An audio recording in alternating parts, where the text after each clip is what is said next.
Hi friends, welcome back to our study classes. तो my dear friends, आज आपके साथ जुड़े हैं के सेट 2021 कर्नाटका सेट 2021 का मैनेजमेंट का पेपर डिस्कस करने के लिए। तो काफी सारी रिक्वेस्ट हमारे पास आ रही थी जी इस पेपर को डिस्कस करने के लिए, और हमारे पास टाइम नहीं मिल पा रहा था इसको डिस्कस करें। तो आज ऑफिशियल आंसर की भी हमारे पास आ गई है, जो प्रोविजनल की है वो भी आ चुकी है।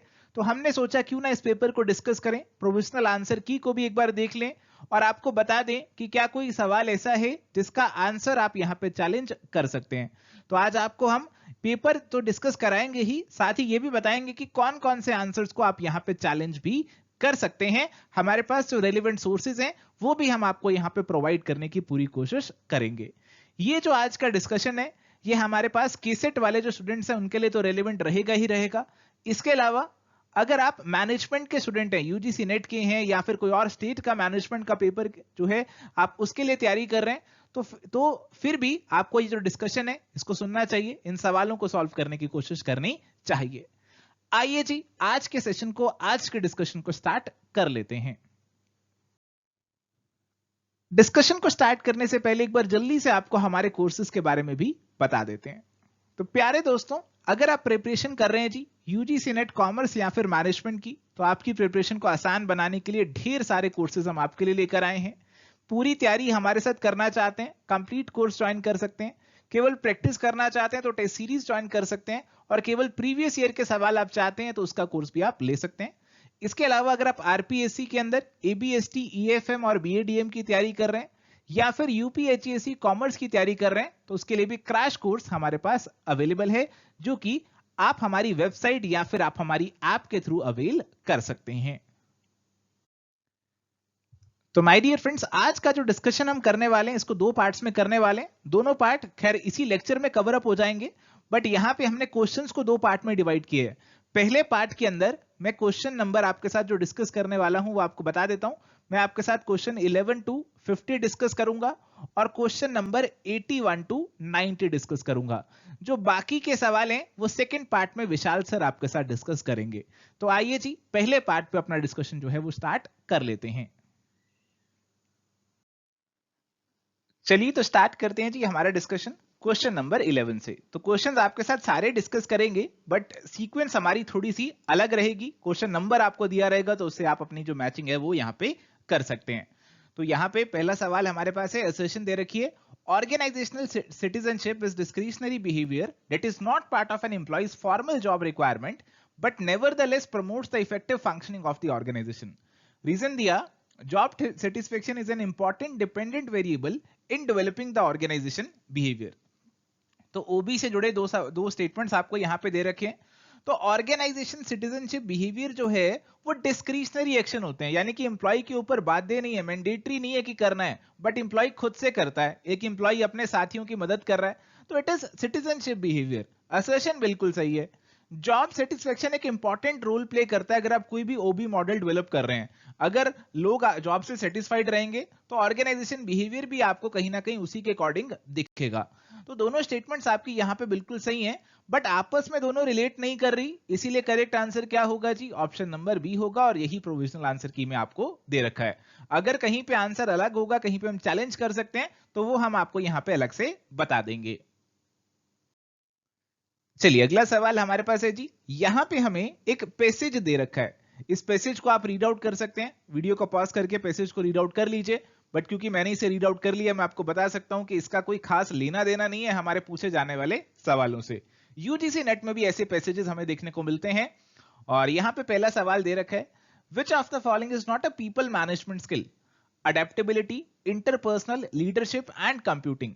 तो प्यारे दोस्तों, इनमें से कंप्यूटिंग स्किल जो है, कंप्यूटर का स्किल है, लोगों से नहीं जुड़ा, इसीलिए ऑप्शन डी आंसर बन जाएगा। अगला सवाल, which of the following is not an extended role of human resource manager. Human resource manager का इनमें से कौन सा काम नहीं है, इंपावरिंग, कन्फ्लिक्टिंग, ट्रांसफॉर्मिंग और रिजॉल्विंग। कन्फ्लिक्टिंग मतलब झगड़े कराना। क्या ह्यूमन रिसोर्स मैनेजर झगड़े करवाता है? बिल्कुल नहीं कराता, इसीलिए आंसर ऑप्शन बी हो जाएगा। अगला सवाल है, which of the following is a challenge facing human resource manager today. कौन सा चैलेंज एचआर मैनेजर फेस कर रहे हैं? Zero defect, market leadership, attitude transformation, लीन मैनेजमेंट। तो इनमें से जो ऑप्शन नंबर सी है वो स्पेसिफिकली आपका एचआर से जुड़ा हुआ है। जीरो डिफेक्ट और लीन मैनेजमेंट ये कहीं ना कहीं आपकी प्रोडक्शन से ज्यादा जुड़े हुए हैं। मार्केट लीडरशिप भी आपकी स्ट्रेटेजिक मैनेजमेंट से ज्यादा जुड़ा हुआ है। एचआरएम से आपका ऑप्शन नंबर सी जुड़ा हुआ है और इसीलिए answer is going to be option C. चलिए अगला सवाल है, workforce diversity is similarities and differences in terms of age, culture, race, religion and gender among। तो हमारी वर्कफोर्स डाइवर्स है, हमारी ऑर्गेनाइजेशन में अलग अलग एज के, कल्चर के, रिलीजन के, जेंडर के एम्प्लॉइज काम कर रहे हैं। तो इसीलिए हमारा आंसर क्या बनेगा, among employees within an organisation. इसीलिए आंसर ऑप्शन डी बनेगा। हालांकि ट्रांस नेशनल ऑर्गेनाइजेशन जो होती है उसमें डाइवर्सिटी ज्यादा देखने को मिल सकती है, बट ये एक जनरल स्टेटमेंट है और इसीलिए हमें जनरल ही आंसर मार्क करना है ऑप्शन नंबर डी का। चलिए अगला सवाल यहां पे हमें मैच द फॉलोइंग का सवाल है। दो लिस्ट हमें यहां पे दे रखी है जी। बेसिकली ये आपके बिग 5 पर्सनैलिटी ट्रेड्स हैं, आसानी से आप इनको मैच कर सकते हैं। पहला है जी इमोशनल स्टेबिलिटी। इमोशनल स्टेबिलिटी आप किसको बोलेंगे, जो काम है और सेल्फ कॉन्फिडेंट है, 3 से मैच होगा। ओपननेस टू एक्सपीरियंस, नई चीजें एक्सपीरियंस करना चाहता है, क्यूरियस है नई चीजों को लेकर, तो आप इसे 4 से मैच कर सकते हैं। एग्रीएबलनेस, आपकी बातों को एग्री करता है, आप पे विश्वास करता है, ट्रस्ट करता है, आप 2 से मैच कर सकते हैं। एक्सट्रोवर्जन, ये वो लोग होते हैं जो कि सोसाइटी में ज्यादा सोशेबल आपको दिखते हैं और ज्यादा असर्टिव आपको दिखते हैं। इंट्रोवर्ट इनके ऑपोजिट लोग हो जाते हैं जो कि थोड़ा अपने आप में रहते हैं। और करेक्ट मैचिंग ऑप्शन ये आपकी यहां पे बन जाएगी। चलिए अगला सवाल है, advantages that accrue to an employee over and above his salary as a result of his employment and position in an organization is termed as। देखो इस सवाल में सब्जेक्टिविटी बहुत है। आंसर दिया इन्होंने ऑप्शन नंबर सी बेनिफिट्स। इसको चैलेंज करना बहुत ही रिस्की है। चैलेंज करने के लिए हमारे पास कोई प्रॉपर रिलायबल सोर्स होना चाहिए। अगर आपको मिल पाता है तो आप चैलेंज कर सकते हैं, बट मेरे हिसाब से क्योंकि सब्जेक्टिविटी बहुत ज्यादा है, इस क्वेश्चन का आंसर चेंज नहीं किया जाएगा। ऑप्शन सी बेनिफिट्स ही इसका आंसर माना जाएगा। नेक्स्ट क्वेश्चन, लिस्ट 1 और लिस्ट 2 हमें यहां पे दे रखी है। लिस्ट 1 में हमारे पास है डिसिप्लिन्स एंड लिस्ट 2 में हमारे पास है contributing factor to the field of organisation behaviour. Social psychology हमें सबसे पहले दे रखा है, तो साइकोलॉजी आपको समझनी पड़ेगी अगर आपको किसी का एटीट्यूड चेंज करना है। सोशियोलॉजी ये आपकी बेसिकली सोसाइटी से जुड़ा हुआ है, ग्रुप से जुड़ा हुआ है, आपके सोशल ग्रुप से जुड़ा हुआ है, तो इसीलिए आप इसको कहां से मैच कर सकते हैं, 2 से मैच कर सकते हैं। एंथ्रोपोलॉजी कि कैसे हमारे जो ह्यूमंस हैं वो इवॉल्व किए, क्या वैल्यूज इनकी देखने को हमें मिलती हैं, तो कंपैरेटिव वैल्यू से आप इसे मैच कर सकते हैं। और इंट्रा ऑर्गेनाइजेशनल पॉलिटिक्स तो सीधा सीधा पॉलिटिकल साइंस से आपका मैच हो रहा है, बल्कि आप ये डी को 4 से ही मैच कर दो तब भी अपना आंसर आप ऑप्शन ए यहां पे मार्क कर सकते हो। चलिए जी आगे बात हो रही है हॉफस्टेड फ्रेमवर्क फॉर असेसिंग कल्चर्स। तो इसके अंदर कौन सी चीजें आती हैं, पावर डिस्टेंस आता है, ओरिएंटेशन आता है, अनसर्टेनिटी अवॉइडेंस आता है, क्वालिटी ऑफ वर्क लाइफ इसके अंदर नहीं आता। तो ये सारी चीजें यहां पे आ रही हैं, क्वालिटी ऑफ वर्क लाइफ जो है वो इसके अंदर नहीं इंक्लूड होता और इसीलिए आंसर ऑप्शन बी का यहां पे बन जाएगा। चलिए अगला सवाल है, असेशन दी है new non managerial employees only must be provided with a systematic orientation in an organization. Newcomers are curious to learn the formal and informal rules of the organization where the co-workers are a good source of information. तो my dear friends, जो assertion वाली statement है उसमें ये only word इस्तेमाल करके इन्होंने गड़बड़ कर दी। ये कह रहे हैं कि केवल नए जो नॉन मैनेजरियल एम्प्लॉइज हैं उन्हीं की ओरिएंटेशन करनी चाहिए। भाई जो बाकी एम्प्लॉइज है उनकी ओरिएंटेशन ना करें क्या, जो मैनेजरियल एम्प्लॉइज है उनकी ओरिएंटेशन ना करें क्या? तो ये चीज यहां पे थोड़ी सी गलत हो जाती है। ओनली शब्द जो इन्होंने इस्तेमाल कर दिया ये गलत कर दिया, और रीजन वाली स्टेटमेंट आपकी बिल्कुल सही है और इसीलिए आंसर हमारे पास बनेगा ऑप्शन नंबर सी का। चलिए अगला सवाल हमारे पास है, which of the following is not a long term consequence of human resource management. इनमें से कौन सा लॉन्ग टर्म नहीं है ये आपको बताना है। तो प्यारे दोस्तों, हमने इस क्वेश्चन को सर्च किया और हमें एक रिलायबल सोर्स मिला इस क्वेश्चन को लेकर, और इस क्वेश्चन को चैलेंज हम बिल्कुल नहीं कर सकते क्योंकि यहां पे हमें बताया गया कि इनके अकॉर्डिंग यहां पे एचआरएम की परफॉर्मेंस को जज करते हैं इन लॉन्ग टर्म कॉन्सिक्वेंसेस के बेसिस पे। इंडिविजुअल वेलबींग, एक इंडिविजुअल का क्या वेलबींग हुआ, ऑर्गेनाइजेशनल इफेक्टिवनेस कि ऑर्गेनाइजेशन को क्या फायदा हुआ, एंड सोसाइटल वेलबींग की सोसाइटी के ऊपर लॉन्ग टर्म में क्या फायदा हुआ। तो ये 3 चीजें आ जाती हैं इसके अंदर, टास्क कमिटमेंट नहीं आता, इसीलिए answer is going to be option number A. चलिए अगला सवाल है, steps in a training cycle. आपको ट्रेनिंग देनी है किसी को, नए एम्प्लॉइज को, क्या स्टेप्स आप फॉलो करेंगे? सबसे पहले तो उनकी ट्रेनिंग की जो नीड्स हैं आपको उनको आइडेंटिफाई करना पड़ेगा। फिर उसके हिसाब से आपको जो प्रोग्राम है वो यहाँ पे डिजाइन करना होगा। फिर आप एक्चुअल में लोगों को ट्रेनिंग देंगे, डिलीवर करेंगे, और फिर आपने जो ट्रेनिंग दी आप उसके आउटकम को इवेल्युएट भी यहाँ पे करेंगे। और इसीलिए आपकी correct matching option number B की बन जाएगी। चलिए अगला सवाल है, आपसे पूछ रहे हैं what is the best definition of learning organisation. एक लर्निंग ऑर्गेनाइजेशन वैसी कंपनी है जिसके मेंबर्स जो हैं कंटिन्यूअसली लर्न करते रहते हैं, अपने आप को ट्रांसफॉर्म करते रहते हैं, बेहतर बनाते रहते हैं। और ये चीज हमें ऑप्शन बी में दिखेगी।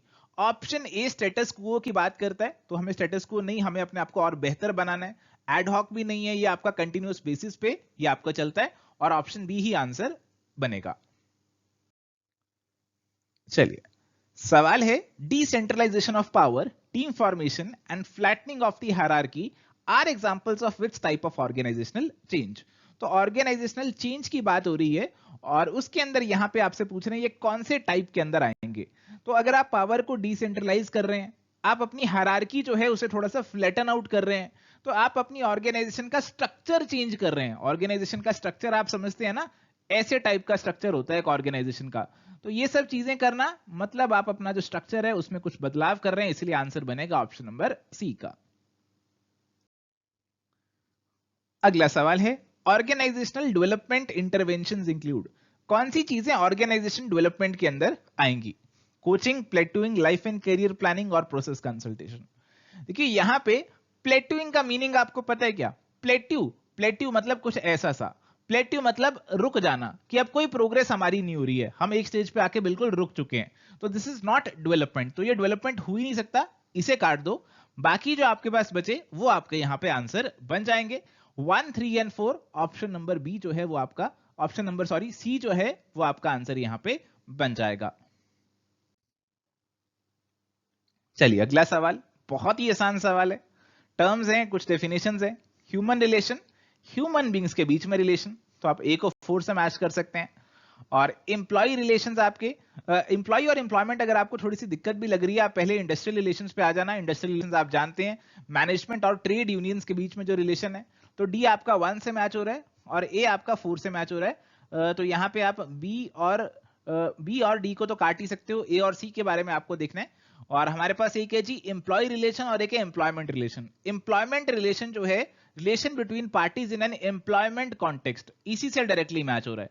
और बी जो है वो आपका 2 से मैच हो जाएगा, इसीलिए करेक्ट आंसर जो है आपका ऑप्शन नंबर ए बन जाएगा। चलो जी अगला सवाल, sequence the stages of HR linkages to the implementation of business strategy from the following. तो यहां पे आपको बताना है कि आप जो एचआर का लिंकेज है बिजनेस की स्ट्रेटेजी के साथ, उसकी स्टेजेस की करेक्ट सीक्वेंस आपको यहां पे बतानी है। और इसका आंसर हमें दिया है उन्होंने ऑप्शन नंबर सी का, जो कि मेरे हिसाब से चैलेंज आप कर सकते हैं। आपने सुना होगा अश्वत्थापा जी की बुक आती है ह्यूमन रिसोर्स मैनेजमेंट की, उन्हीं की बुक से ये मैंने यहां पे पैराग्राफ उठाया है। देखिए इन्होंने क्या लिखा हुआ, आप इसको सर्च करना, ये टाइटल है बुक का आपका, आप इसे सर्च करना, आपको भी गूगल बुक्स के अंदर ये मिल जाएगा। इन्होंने बताया कि 4 स्टेजेस होती हैं एचआर को लिंक करने की हमारी बिजनेस स्ट्रेटेजी के साथ। पहली स्टेज होती है आपकी इंटरप्रिटेशन की, दूसरी स्टेज होती है आपकी इंस्पेक्शन की, तीसरी होती है इंसर्शन की, और चौथी होती है इंटीग्रेशन की। तो ये 4 स्टेजेस इन्होंने इस लेवल में, इस ऑर्डर में हमें बताई हैं। और ये जो अगर आप आंसर मार्क करना चाहेंगे तो ये आपका ऑप्शन नंबर बी के अंदर आपको दिखेगा, ना कि सी के अंदर। इसीलिए मेरे हिसाब से इस सवाल को आप चैलेंज कर सकते हैं। चलिए अगला सवाल है, arrange the stages of action research process in the correct order. Action research process की क्या स्टेजेस हैं, क्या ऑर्डर है उनका, वो आपको बताना है। देखो ऑर्गेनाइजेशन बिहेवियर के अंदर भी हम रिसर्च वगैरह करते रहते हैं, और उसी के ऊपर ये आपका सवाल है।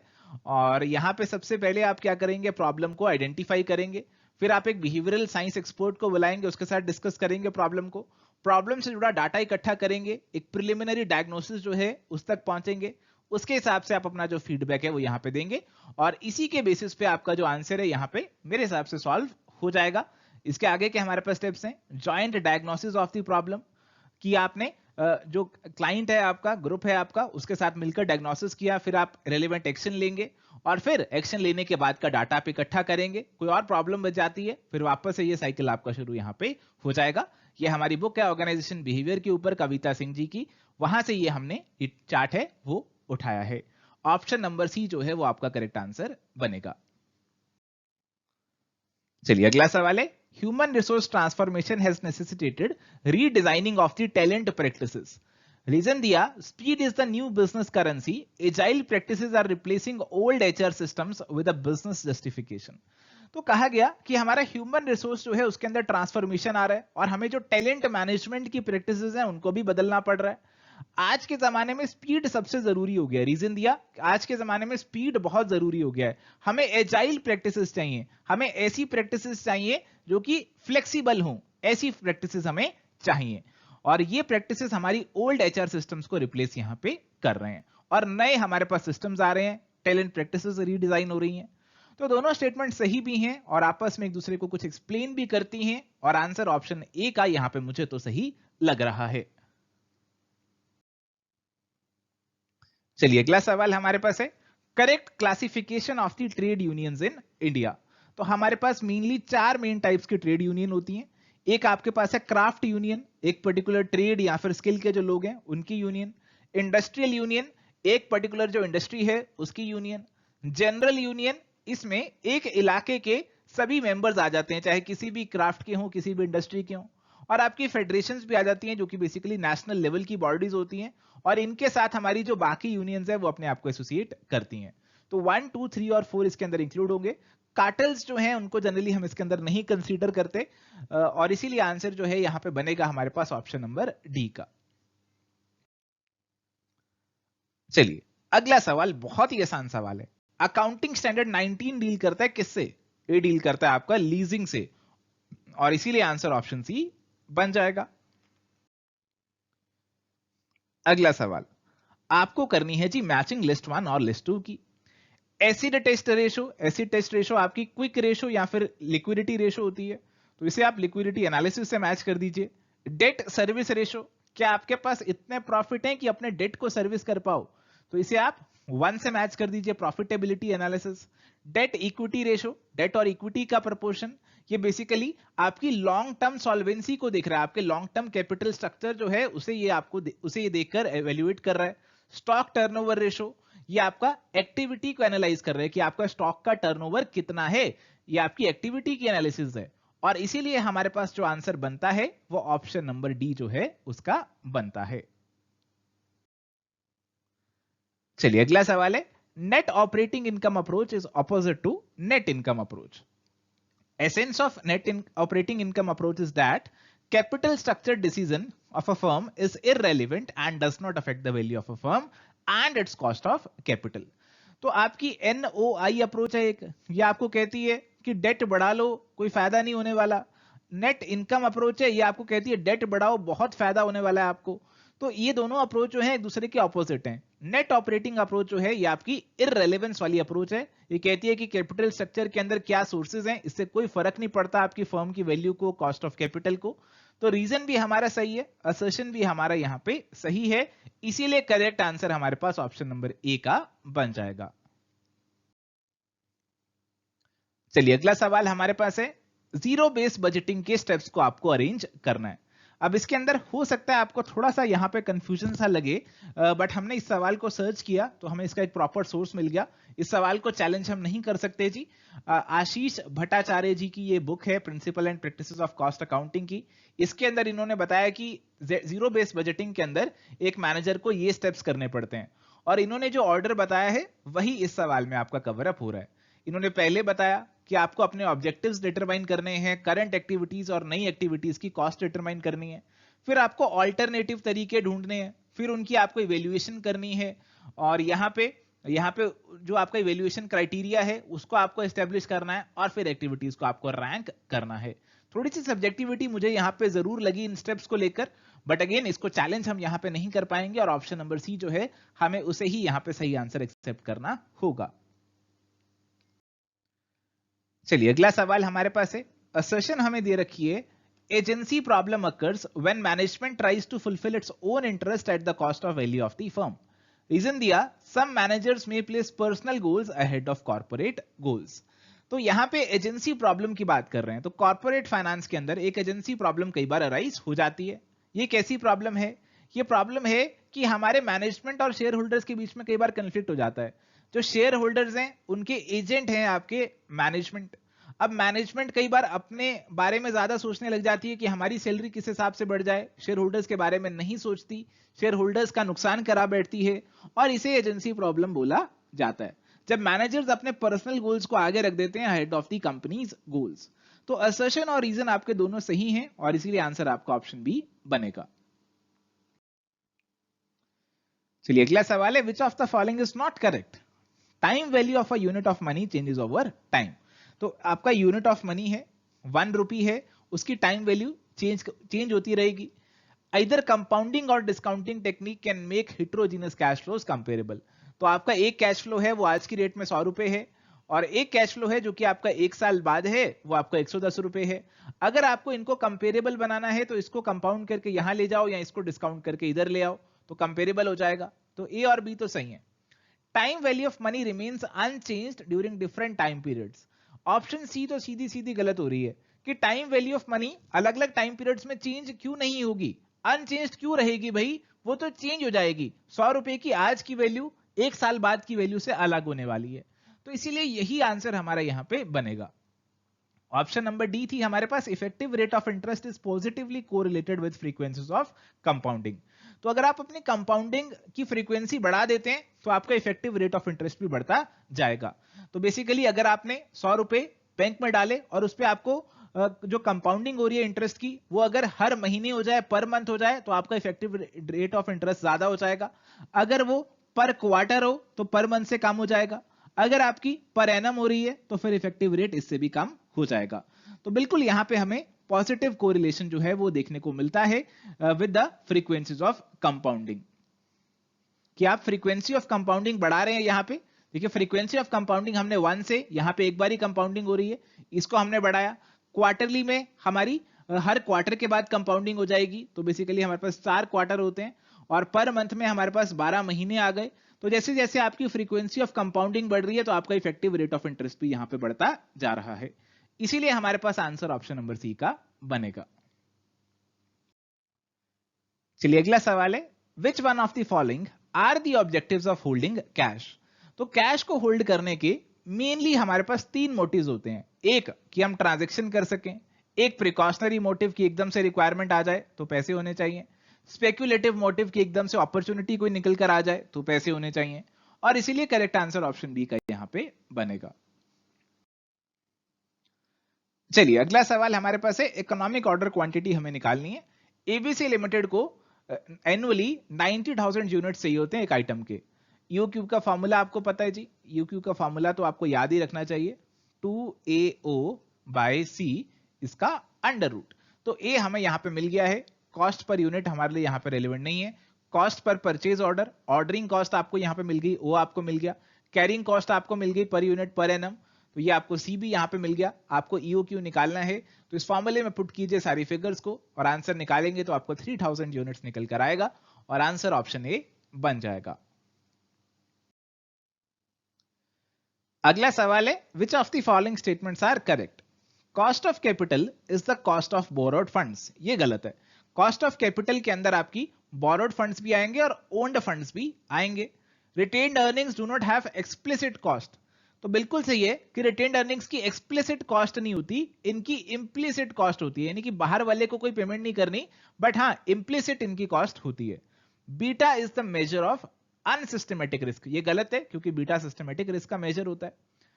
Beta is the measure of systematic risk, तो ये आपकी सही हो जाएगी। सेकंड और 4 आपके सही हैं और आंसर ऑप्शन बी बन जाएगा।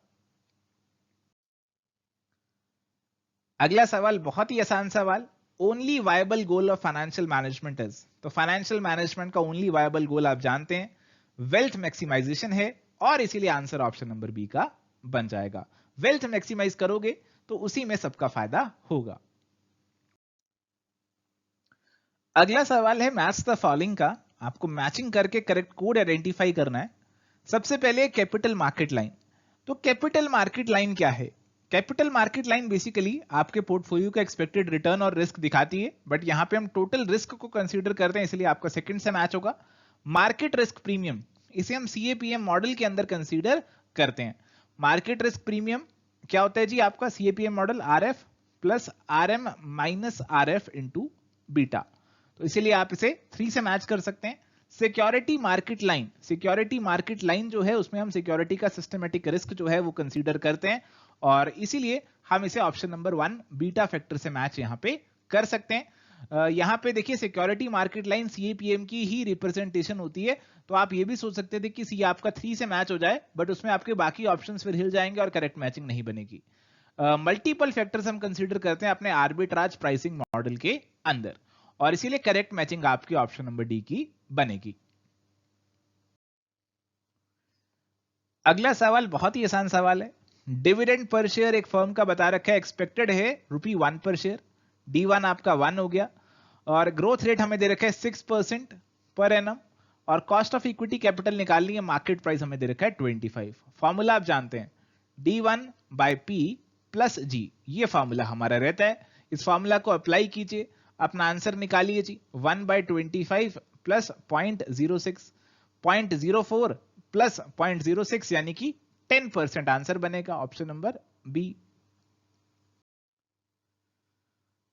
अगला सवाल, which of the following evaluation technique for capital budgeting takes into consideration time value of money? Time value of money जो है वो इनमें से कौन सी टेक्निक के अंदर कंसीडर की जाती है, आपको बताना है। एनपीवी में कंसीडर होती है जी, आईआरआर में कंसीडर होती है, और प्रॉफिटेबिलिटी इंडेक्स में होती है। पेबैक और एवरेज रेट ऑफ रिटर्न में नहीं होती। तो 2, 3 एंड 4 यानी कि ऑप्शन नंबर सी आंसर यहां पे बनेगा। चलिए जी, अगला सवाल हमारे पास है, risk of 2 securities having different expected returns can be compared with. तो अगर ऐसा केस आपके पास है तो आपको निकालना पड़ता है जी कोएफिशिएंट ऑफ वेरिएशन। आप बेसिकली निकालते हैं risk per unit of return. तो risk per unit of return आप निकालते हैं, उससे आपको पता चल जाता है कि कौन सी सिक्योरिटी आपके लिए बेहतर है, और फिर आप अपना डिसीजन ले लेते हैं कोएफिशिएंट ऑफ वेरिएशन के हिसाब से, और इसीलिए हमारा आंसर जो है यहां पे बनेगा ऑप्शन नंबर सी का।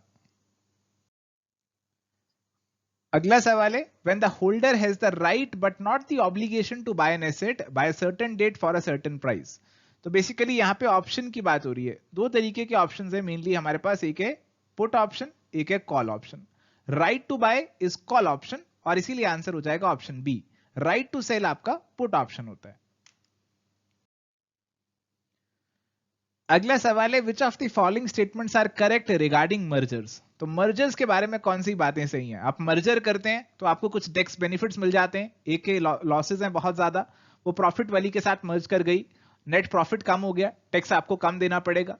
मिलकर काम करेंगे तो बहुत तेजी से ग्रो कर सकते हैं। मिलकर काम करेंगे, बड़े स्केल पे ग्रो करेंगे, आपको इकोनॉमीज ऑफ स्केल का फायदा मिलेगा। तो this should be economies and not diseconomies, इसलिए इसे आप काट दीजिए। सिनर्जी, सिनर्जी का मतलब होता है 1 और 1 11, 1 + 1 इज 11। तो मिलकर काम करते हो, जोड़ी में काम करते हो तो आपको सिनर्जी बेनिफिट्स भी मिलते हैं। और डाइवर्सिफाई भी आप अपने बिजनेस को यहां पे कर सकते हो। 1, 2, 4 और 5 यहां पे आपका आंसर बनना चाहिए, यानी कि ऑप्शन नंबर बी। अगला सवाल है, preference shares do not have voting rights under all circumstances. Reason दिया, preference capital involves high cost and does not dilute owner's control of the company. देखो जी, प्रेफरेंस शेयर्स जो हैं उनके पास नॉर्मली वोटिंग राइट्स नहीं होते, बट अगर उनके डिविडेंड के अंदर छेड़छाड़ हो रही है तो फिर उनके पास वोटिंग राइट आ जाते हैं। तो कुछ स्पेसिफिक मैटर्स में उनके पास वोटिंग राइट आ जाते हैं। तो ऑप्शन ए असर्शन जो है वो आपकी यहां पे गलत हो जाती है। रीजनिंग आपकी सही है कि प्रेफरेंस शेयर्स आपके ओनर्स का कंट्रोल डाइल्यूट नहीं करते, बट इनकी कॉस्ट तो आपको देनी पड़ती है, डिविडेंड इनको देना पड़ता है। तो रीजन सही है, असर्शन गलत है, और इसीलिए आंसर यहां पे आपका बनेगा ऑप्शन नंबर सी का।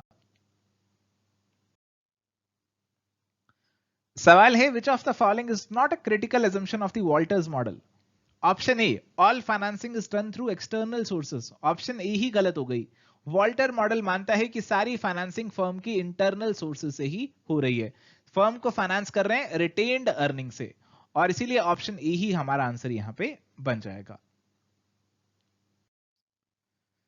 चलिए अगला सवाल है, एक पोर्टफोलियो हमारे पास है, उसके अंदर 2 सिक्योरिटीज हैं, उनकी एक्सपेक्टेड रिटर्न है 12% और 16%। ए और बी 2 सिक्योरिटीज हैं, 12% इसकी है, 16% इसकी है। रिटर्न निकालनी है पोर्टफोलियो की। अगर पहली सिक्योरिटी 40% है, पहली सिक्योरिटी 0.4 है, 40% है, तो दूसरी आपके पास कितनी होगी, 60% या 0.6 हो जाएगी। पोर्टफोलियो की रिटर्न आपको निकालनी है, इसको इससे मल्टीप्लाई करो, इसको इससे मल्टीप्लाई करो और फिर इन दोनों को ऐड कर दो। तो ऐसा आप करेंगे अगर, तो ये आपका निकल कर आएगा 14.4% और आंसर ऑप्शन नंबर सी का यहां पे बन जाएगा। अगला सवाल, when the option can be exercised only on the maturity date. देखो यहां पे हम यूरोपियन और अमेरिकन ऑप्शंस दो की बात करते हैं। यूरोपियन ऑप्शंस को केवल आप मैच्योरिटी डेट पे ही एक्सरसाइज कर सकते हो, इसीलिए आंसर ऑप्शन नंबर सी का यहां पे बनेगा। अमेरिकन ऑप्शन को आप अपनी एक्सपायरी डेट से पहले भी एक्सरसाइज यहां पे कर सकते हो। अगला सवाल है, which one of the statement is correct for the organisations mentioned below. SCO, SAARC, BRICS और एशियान, ये चार ऑर्गेनाइजेशन हमें दे रखी हैं। सबसे पहली है जी, India is a member country of all. India सबकी मेंबर तो है नहीं, एशियान का मेंबर इंडिया नहीं है, पहली स्टेटमेंट गलत है। All are from Asian nations only. अब यहां पे जो ब्रिक्स है उसमें ब्राजील भी है, ब्राजील साउथ अमेरिका का है, तो एशियन नेशंस वाली सारी हैं, तो ये भी गलत है।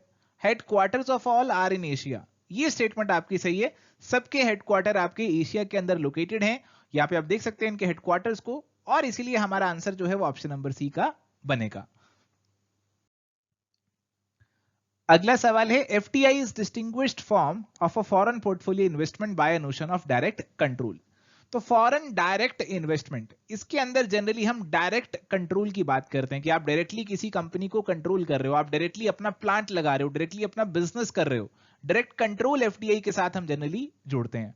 फॉरेन पोर्टफोलियो इन्वेस्टमेंट के अंदर जनरली हम कहते हैं कि आप एक पोर्टफोलियो के अंदर इन्वेस्ट कर रहे हो, आप यहां की कंपनी के कुछ शेयर्स में आप केवल इन्वेस्ट कर रहे हो। तो डायरेक्ट कंट्रोल आप कंपनी पे यहां पे नॉर्मली नहीं करते। असर्शन बिल्कुल सही है।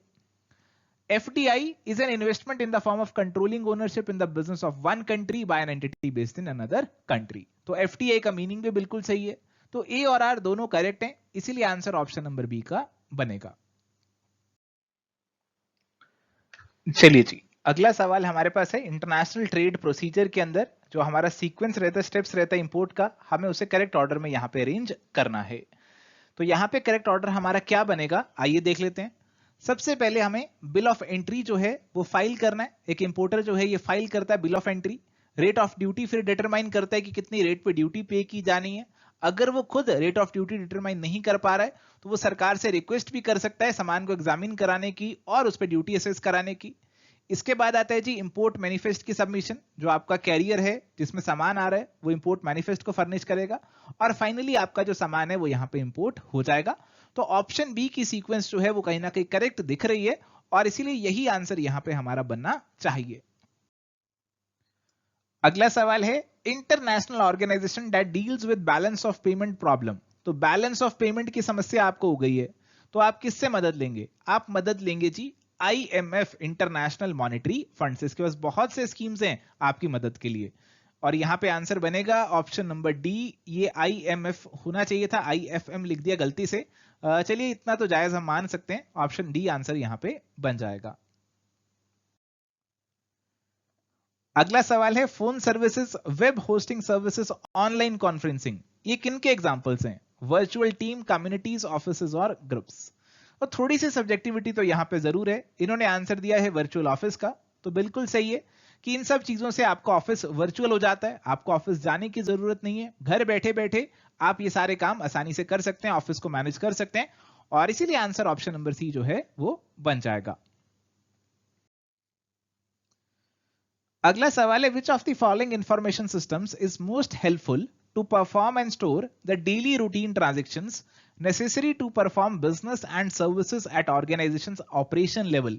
तो ऑर्गेनाइजेशन के ऑपरेशन लेवल की डेली रूटीन की ट्रांजेक्शंस हैं, कौन मैनेज करेगा, TPS, ट्रांजेक्शन प्रोसेसिंग सिस्टम, और इसीलिए आंसर ऑप्शन नंबर ए का बन जाएगा। अगला सवाल है, डाटा वेयरहाउस असर्शन दे रखी है, data warehouse consolidates and standardizes information from different operational databases so that information can be used by managers for analysis and decision making and also by others। तो डाटा वेयरहाउस के बारे में basic meaning आपको यहां पे बता रखा है जो कि बिल्कुल आपका सही है। पहले आपके कुछ चीजों के गोदाम होते थे, वेयर हाउस होते थे, बट आजकल डाटा इतना ज्यादा हो गया तो डाटा के वेयर हाउस की बात आजकल हो रही है। इतना सारा डाटा है कि मैनेजर जो है उस डाटा को एनालाइज करते हैं और उससे अपना डिसीजन ले सकते हैं। और रीजन में दिया है डाटा वेयरहाउस के अंदर आपको एडहॉक और स्टैंडर्डाइज्ड क्वेरी टूल्स मिलते हैं, एनालिटिकल टूल्स मिलते हैं, सबको डाटा यहाँ पे मिल सकता है, जो डाटा आपको चाहिए वो आप यहाँ से निकाल सकते हैं। साथ में लिखा as needed which can also be altered. देखो जो डाटा वेयरहाउस के अंदर डाटा है आप उसे एडिट नहीं कर सकते, चेंज नहीं कर सकते, ऑल्टर नहीं कर सकते। तो रीजन के अंदर ये लास्ट वाली बात है, ये गलत हो जाती है, तो केवल आपकी असर्शन सही है, रीजनिंग फॉल्स है, और इसीलिए आंसर ऑप्शन सी यहां पे बनेगा। अगला सवाल है which of the following is not a major type of knowledge management system? Enterprise wide management system, knowledge work system, virtual teams, group of intelligence techniques. तो नॉलेज मैनेजमेंट सिस्टम्स की अगर हम मेजर टाइप्स की बात करते हैं तो हमारे पास ए, बी और डी उसके अंदर आते हैं, वर्चुअल टीम्स नहीं आता, और इसीलिए आंसर ऑप्शन सी का बनेगा। चलिए अगला सवाल है मैच द फॉलोइंग का। तो यहां पे हमें करनी है जी मैचिंग। सबसे पहले सिस्टम इंप्लीमेंटेशन फेज, तो आप सिस्टम को इंप्लीमेंट कर रहे हैं यानी कि आपका सिस्टम ऑपरेशनलाइज हो चुका है, तो आप इसे सेकेंड से मैच कर सकते हैं। रिमोट बैच प्रोसेसिंग, तो ये आपकी कुछ प्रोसेसिंग से जुड़ा हुआ है और 4 से आप मैच कर सकते हैं, फिलहाल आप इसे स्किप भी कर दें, आगे बढ़ जाएं। Turn around output, turn around output होता है बेसिकली आपका जो एक्सटर्नल आउटपुट है जो बाद में आपके इनपुट की तरह काम करेगा, इसे आप 1 से मैच कर सकते हैं, 1 भी आपका आउटपुट है, एक्सटर्नल आउटपुट। टेसिट नॉलेज, एक होती है आपकी एक्सप्लिसिट नॉलेज, आप किसी को ट्रांसफर कर सकते हैं, आपने कोई नोट्स बनाया आप किसी को दे सकते हैं, बट आप अपनी विजडम, अपनी इंट्यूशन, अपनी इनसाइट ये किसी को नहीं दे सकते। Tacit knowledge is not transmittable. अगर आप इस मैचिंग के साथ चलेंगे जी तो आपका करेक्ट आंसर ऑप्शन बी जो है वो बन जाएगा। चलिए सवाल है the systems using intelligence technique for capturing tacit knowledge in a very specific and limited domain of human expertise. तो अब हम बात कर रहे हैं कुछ ऐसे सिस्टम्स की जो ह्यूमन की टेसिट नॉलेज है उसे भी कैप्चर करने की कोशिश कर रहे हैं। तो जमाना बहुत एडवांस हो रहा है, आर्टिफिशियल इंटेलिजेंस की बात हो रही है, ऐसे सिस्टम्स आ रहे हैं जिसके अंदर ह्यूमन जैसी नॉलेज होने वाली है। तो ऐसे सिस्टम तो हमारे पास एक्सपर्ट सिस्टम ही कहलाए जाएंगे, और इसीलिए आंसर जो है हमारा ऑप्शन नंबर डी का बन जाएगा। ए, बी और सी जो टर्म्स हैं वो बेसिकली आपकी डाटा वेयर हाउसिंग से जुड़ी हुई है, माइनिंग से जुड़ी हुई है, तो वो इसका आंसर नहीं बन सकती। तो यहां पे हमारे पार्ट 1 का डिस्कशन खत्म हो जाता है, आगे के सवाल आपके साथ विशाल सर डिस्कस करेंगे, तो बने रहिए हमारे साथ सेकंड पार्ट के लिए। Hello everyone, so we will continue our discussion of part 2। So हमारा फर्स्ट क्वेश्चन है, यहाँ पर कम्युनिकेशन का बहुत ही सिंपल सवाल पूछा गया है। The process of converting a message into a symbolic form और spoken language is known as. तो इसका राइट आंसर हमारा एनकोडिंग हो जाएगा, बिल्कुल सही आंसर है ये। एनकोडिंग का मतलब ये होता है कि जो भी हमारे आइडियाज़ हैं, थॉट्स हैं, जो हम कम्युनिकेट करना चाहते हैं उन्हें हम टेक्स्ट मैसेज में, ईमेल में, फ़ोन कॉल के through, face to face meeting के थ्रू या किसी भी कम्युनिकेशन टूल के थ्रू किसी दूसरे तक पहुंचाने की कोशिश करते हैं, और किसी भी मैसेज को सिंबॉलिक फॉर्म में कन्वर्ट करने को हम एनकोडिंग यहाँ पर कहते हैं। So answer will be option number B. Next question is the form of business that limits the liability of individuals for the risks involved in the business activities is known as। तो कौन से business form में limited liability होती है, ये यहाँ पर आपसे सवाल पूछा था। ऑप्शन में है कंपनी, पार्टनरशिप, जॉइंट प्रोप्राइटरशिप या फिर सोल प्रोप्राइटरशिप। सो लिमिटेड लाइबिलिटी, सबसे बड़ा फीचर जो कंपनी का होता है दैट इज लिमिटेड लाइबिलिटी। जो भी आपने उसमें पैसा लगाया है आपकी लाइबिलिटी उतने तक ही है, कंपनी डूब जाएगी तो आपकी लाइबिलिटी उतनी ही है। आपने 100 रुपये कंपनी में लगाया है, आपका 100 रुपया ही डूबेगा। कंपनी किसी अपने जो भी उनका डेट है उसको पे नहीं कर पाएगी, आपको 1000 देने की जरूरत नहीं है, आप 100 तक ही, आपकी जो लाइबिलिटी है वो 100 तक ही है, ठीक है। सो कंपनी में लिमिटेड लाइबिलिटी होती है, इसलिए हमारा आंसर सेकंड का हो जाएगा, option number A. Next question is managerial economics is concerned with which combination of the following. So 4 options हमारे पास यहाँ पे दिए हुए थे। Investment analysis and decisions, second है production behaviour and cost analysis, input reward analysis and decisions, and fourth is economic environment and analysis. कौन कौन से यहाँ पर मैनेजरियल इकोनॉमिक्स में आते हैं? सो इसमें देखिए हमारा राइट आंसर सी होगा, यही आपकी प्रोविजनल आंसर की में दिया हुआ है, और इसी के साथ हम यहाँ पे जाएंगे। इसको हम मैनेजरियल इकोनॉमिक्स में कंसिडर नहीं करते हैं। थोड़ा कन्फ्यूजन आपको जरूर यहाँ पर हो सकता है, थोड़ा सा सब्जेक्टिव है input reward analysis and decision, लेकिन कंप्लीटली हम इसको मैनेजरियल इकोनॉमिक्स में कंसिडर नहीं करते हैं। 1, 2 एंड 4 ही यहाँ पर आएगा। यहाँ से आप स्कोप भी देख सकते हैं, ये माइक्रो इकोनॉमिक्स है, में स्कोप है मैनेजरियल इकोनॉमिक्स का, एंड दिस इज मैक्रो, ठीक है, सो इनपुट रिपोर्ट एनालिसिस नहीं आएगा, इसलिए हमारा आंसर ऑप्शन नंबर सी यहाँ पर हो जाएगा। नेक्स्ट क्वेश्चन है कम्युनिकेशन के मॉडल्स दिए हुए हैं, इनके साथ में हम इनको मैच करना है, जो भी इनकी करेक्ट एक्सप्लेनेशन है उसके साथ में यहाँ पर मैच करना था। प्रोविजनल आंसर हमारा यहाँ पर डी है और यही इसका राइट आंसर भी होगा। लेसवेल मॉडल में communication is a persuasive model, यही इन्होंने कहा था। शैनन बीवर मॉडल, यहाँ पर बर्नर लिखा है लेकिन ये बीवर होगा। शैनन बीवर मॉडल का जो मॉडल था ये इन्फॉर्मेशन थ्योरी पे बेस्ड था, तो इसके साथ 1 होगा। इसके बाद ही गर्बनर्स मॉडल की मैं बात करूं तो इन्होंने डिफरेंट शेप्स दी थी प्रोसेस की, जो डिपेंड करती हैं सिचुएशंस के ऊपर, ठीक है। इसके बाद बर्लो के मॉडल की बात करें तो उन्होंने डायनामिक इंटरैक्टिव प्रोसेस कम्युनिकेशन को बताया था, तो हमारा राइट आंसर यहाँ पर ऑप्शन नंबर डी हो जाएगा। नेक्स्ट क्वेश्चन है, यहाँ पर आपके सामने कुछ कंपटीशंस दिए हैं, मार्केट्स की फॉर्म दी हुई है और उनके एग्जांपल्स के साथ में उनको हमें यहाँ पर मैच करना है। सो इसका राइट आंसर हमारा ऑप्शन नंबर बी ही होगा। परफेक्ट कंपटीशन हमें देखने को मिलता है फार्म प्रोडक्ट्स लाइक ग्रेन्स में। ओलिगोपोली हमें एल्यूमिनियम और पैसेंजर कार्स के सेक्टर में देखने को मिलती है। रेलवे की में मोनोपोली है क्योंकि आईआरसीटीसी ही रेलवे को ऑपरेट कर रही है। एंड मोनोपोलिस्टिक कंपटीशन की हम यहाँ पर बात करें सो मैन्युफैक्चरिंग टीवी सेट्स, तो टीवी सेट्स के केस में हमें मोनोपोलिस्टिक कंपटीशन देखने को मिलता है। So right answer will be option number B, ठीक है। ए के साथ हमारा 4th मैच होगा, ओलिगोपोली यानी कि बी के साथ 1 मैच होगा, मोनोपोली के साथ रेलवे 2 एंड मोनोपोलिस्टिक के साथ में manufacturing TV sets, so B will be the right answer. Next question है बिजनेस एथिक्स का क्वेश्चन है। असर्शन कह रही है deontology is duty based ethics, it is an approach to ethics that addresses whether the motives behind certain action are right और wrong. बिल्कुल सही बात है, असर्शन हमारी बिल्कुल सही है। डियोंटोलॉजी जो एथिक्स होते हैं यही बात करते हैं कि जो एक्शन हम ले रहे हैं, ये कोई भी एक्शन है उसको वो इथिकल होगा या नहीं, डियोंटोलॉजी जज करती है कि आपका मोटिव क्या है उस काम को करने का। रिजल्ट पे फोकस नहीं करते हैं डियोंटोलॉजी में, मोटिव क्या है हमारा किसी काम को करने का, उस हिसाब से हम देखते हैं कि कोई काम इथिकल है या अनइथिकल। तो असर्शन बिल्कुल सही है यहाँ पर। रीजन कह रहा है deontology focus on whether the results of action और राइट और रॉन्ग, ये बिल्कुल गलत स्टेटमेंट है। ये कॉन्सिक्वेंटलिज्म जो अप्रोच है टेलीलॉजी का एथिक्स जिसे हम कहते हैं उसकी बात कर रहा है।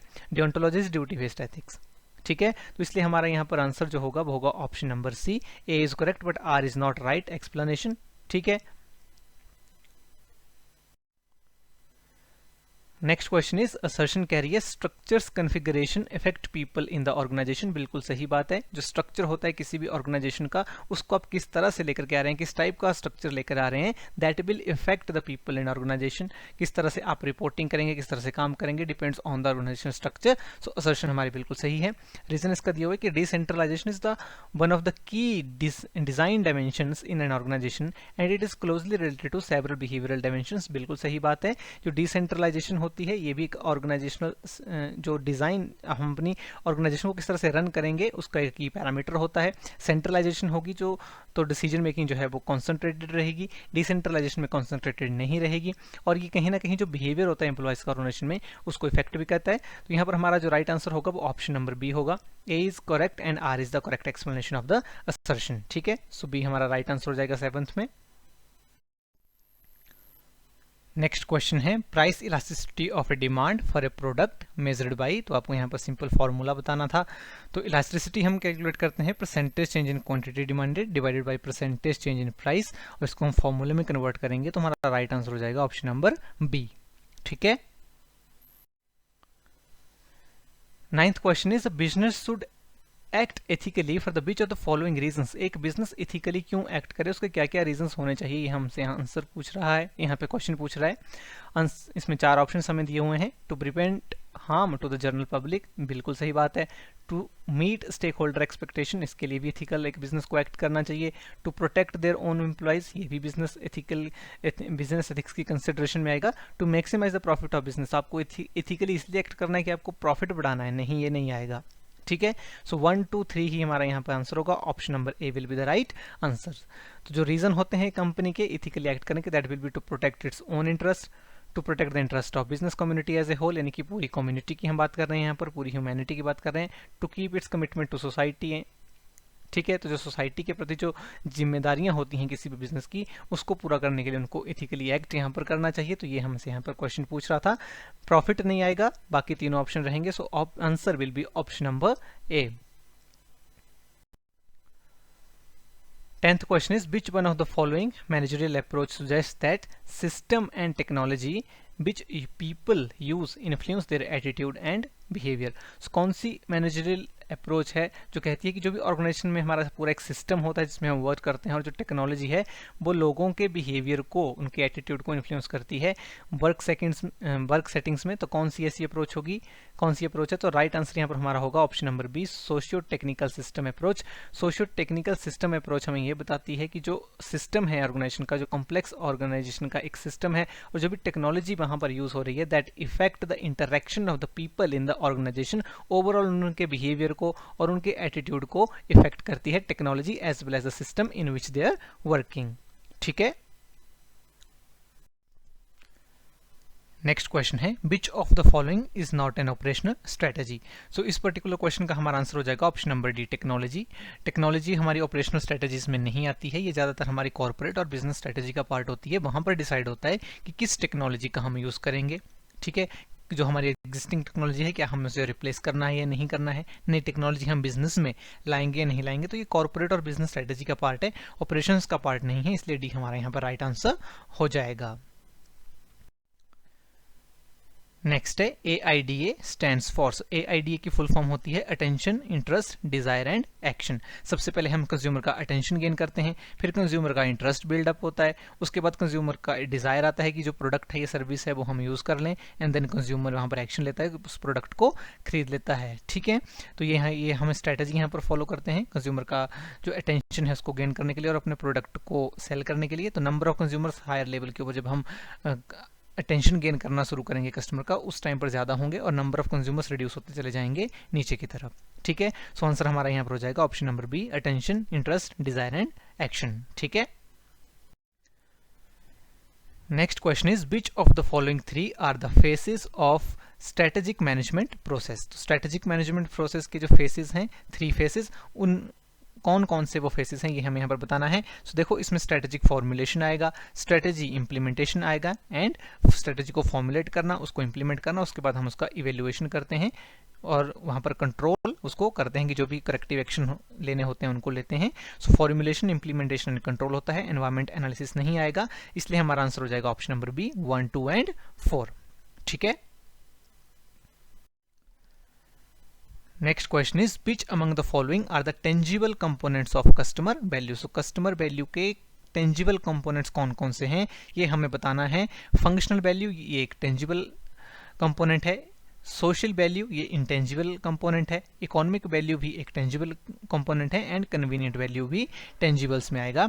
सोशल वैल्यू हमारी इंटेंजिबल्स में आएगी, इसलिए हमारा आंसर हो जाएगा 1, 3 एंड 4। क्योंकि सोशल वैल्यू जो है ये इंटेंजिबल कंपोनेंट है। ये क्यों इंटेंजिबल कंपोनेंट है? क्योंकि ये डिपेंड, सोशल वैल्यू जो होती है किसी भी प्रोडक्ट या सर्विस की, वो डिपेंड करेगी लोगों के एटीट्यूड के ऊपर, उनके परसेप्शन के ऊपर, सोशल स्टेटस, उनके बिलीव्स, कस्टम्स, तो इन सभी के ऊपर सोशल वैल्यू जो है वो डिपेंड करती है। किसी भी प्रोडक्ट की जो आपको वैल्यू मिल रही है, आप उसकी वैल्यू लगा रहे हो, ये आपकी परसेप्शन पे डिपेंड कर रहा है, इसलिए ये एक इंटेंजिबल कंपोनेंट हो जाएगा, and answer will be option number C. Next match the following का क्वेश्चन है। सबसे पहले है same product same brand name. तो इसको हम मैच करेंगे लाइन एक्सटेंशन से। लाइन एक्सटेंशन का मतलब होता है जहां पर कोई भी कंपनी एडिशनल आइटम्स को इंट्रोड्यूस करती है अपनी सेम ब्रांड नेम में। ठीक है, इसके बाद है new product and same brand name. ये ब्रांड एक्सटेंशन होता है जिसमें कंपनी सेम ब्रांड के अंडर में बहुत सारे प्रोडक्ट्स को लॉन्च करती है। जैसे कि डेटोल का एंटीसेप्टिक लिक्विड है, उसी के अंडर में डेटोल ने फिर सोप लॉन्च कर दिया, उसके बाद अब सैनिटाइजर आ रहा है। सो डेटोल ब्रांड के अंडर ही बहुत सारे प्रोडक्ट्स आ रहे हैं, तो उसको हम कहते हैं brand extension. Same product new brand name, ये हमारी मल्टीपल ब्रांड हो जाएगी। ठीक है, मल्टीपल ब्रांड में सेम टाइप के प्रोडक्ट को हम बहुत सारी ब्रांड्स के अंडर में सेल करते हैं। जैसे एक ही कंपनी डिफरेंट तरह के शैम्पूस बेच रही है, डिफरेंट तरह के शैम्पूस की ब्रांड है, तो उसको हम कह देंगे multi brand. And new brand match हो जाएगी new product and new brand name के साथ। ठीक है, तो इसलिए हमारा आंसर हो जाएगा ऑप्शन नंबर बी। बिल्कुल सही आंसर ये दिया हुआ है आपकी आंसर की में। ठीक है, नेक्स्ट क्वेश्चन है मार्केटिंग प्रोग्राम, उसके फीचर के साथ हमें मैच करना है। तो बहुत ही ये आसान क्वेश्चन है। प्रोडक्ट को हम मैच करेंगे क्वालिटी के साथ। ठीक है, प्राइस मार्जिन के साथ होंगी, प्राइस पे डिपेंड करता है कि आपके मार्जिन कितने होंगे। Place warehouse and promotion is personal selling. So काफ़ी आसान है, प्रोडक्ट के साथ में क्वालिटी मैच होगा, प्राइस के साथ मार्जिन, प्लेस के साथ वेयर हाउस एंड प्रमोशन के साथ पर्सनल सेलिंग। सो काफ़ी आसान सवाल था ये, ऑप्शन नंबर ए हमारा यहाँ पर आंसर हो जाएगा। ठीक है, नेक्स्ट क्वेश्चन है असर्शन रीजन का सवाल है। असर्शन कह रही है psychographic segmentation divides buyers into different groups based on traits and lifestyle. तो बिल्कुल सही बात है, ये सही है हमारी असर्शन। यहाँ पर आप देख सकते हैं साइकोग्राफिक सेगमेंटेशन में लाइफस्टाइल आएगा, पर्सनैलिटी ट्रेड्स आएंगे, तो ये हमारी जो असर्शन है वो बिल्कुल सही हो जाएगी। और इसका रीजन दिया हुआ है कि customers with in the same demographic group can exhibit different psychographic profiles. तो यहाँ पर रीजन भी बिल्कुल सही है और ये एक्सप्लेन भी कर रहा है हमारी असर्शन को, इसलिए हमारा आंसर यहाँ पर सी हो जाएगा। हमें क्योंकि जो डेमोग्राफिक ग्रुप है, डेमोग्राफिक सेगमेंटेशन किन बेस पे होती है, एज पे, इनकम पे, एजुकेशन लेवल पे, तो उन्हीं के बीच में बहुत सारे जो साइकोग्राफिक प्रोफाइल्स हैं वो हो सकती हैं, इसलिए हमें जरूरत पड़ती है साइकोग्राफिक सेगमेंटेशन को करने की। और हम डिवाइड करते हैं बायर्स को traits, personality traits, values, attitude, social status इनके बेस के ऊपर। ठीक है, तो असर्शन भी करेक्ट है, रीजन भी करेक्ट है और रीजन यहाँ पर एक्सप्लेन भी कर रहा है असर्शन को। So right answer will be option number C. ठीक है, next question is arrange the following channels of distribution for consumer goods in a proper sequence. तो यानी कि यहाँ सिंपल आपसे यहाँ से पूछा गया है कि जो प्रोडक्ट है वो किस तरह से मूव करता है प्रोड्यूसर से कंज्यूमर तक, तो ये ही आपको यहाँ पर सीक्वेंस में लगाना था। सबसे पहले आपका प्रोड्यूसर आएगा, उसके बाद agent, then wholesaler, retailer and consumers. तो काफी आसान था ये सवाल और आंसर हमारा हो जाएगा ऑप्शन नंबर सी। ठीक है,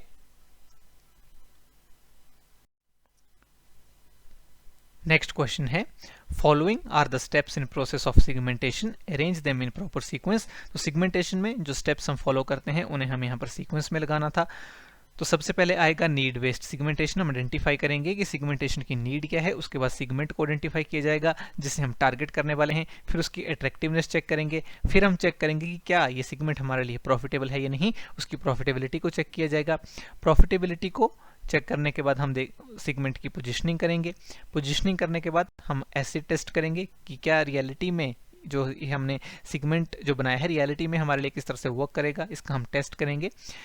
टेस्ट करने के बाद हमारी मार्केटिंग मिक्स की स्ट्रेटेजी को हम बना लेंगे। ठीक है, तो ये सीक्वेंस हम फॉलो करेंगे और राइट आंसर यहाँ पर इसलिए ऑप्शन नंबर सी हमारा हो जाएगा। ठीक है, नेक्स्ट क्वेश्चन है arrange the different concepts of marketing in a proper sequence. So marketing के कंसेप्ट्स को हमें यहाँ पर सीक्वेंस में लगाना है। तो बहुत ही आसान सवाल था ये भी। सबसे पहले हमारा प्रोडक्शन कंसेप्ट आया था, प्रोडक्शन कंसेप्ट के बाद में प्रोडक्ट कंसेप्ट आया था, उसके बाद मार्केटिंग कंसेप्ट आया, देन सेलिंग कंसेप्ट और उसके बाद सोसाइटल मार्केटिंग कंसेप्ट। सोसाइटल यहाँ नहीं दिया था, 4 ही हमारे पास ऑप्शन थे। ऑप्शन नंबर बी हमारा राइट आंसर हो जाएगा, third, first, second and fourth. ठीक है,